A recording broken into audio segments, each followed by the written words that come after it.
Kube injabulo yodwa osomabhizinisi abancane bakwaDukuza ngesikhathi behlomula ngey'nsiza kusebenza zokuqhuba amabhizinisi.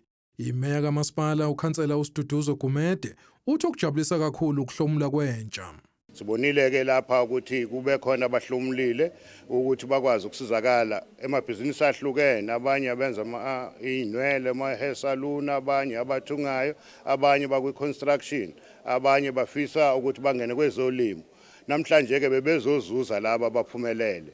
Siyenze-ke isiqinisekiso sokuthi abaningi abahlomulayo njengoba kuyinyanga yolusha kube abantu abasha bakhona lapha ey'ndaweni zakithi.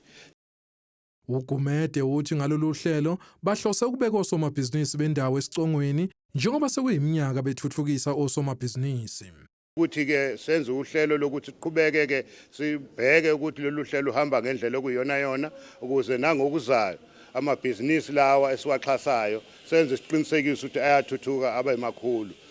uThando Hadebe onenkonhleka yokwakha izindlu abayisungula ngo-2017 uthi bajabule kakhulu ngokwesekwa uMasipala ngey'nsiza kusebenza. Senze construction siyajabula lolu suku uMasipala asenzele lona namhlanje ukuthi sikwazi ukuthi sizoamukela equipment lesa si-applyelile.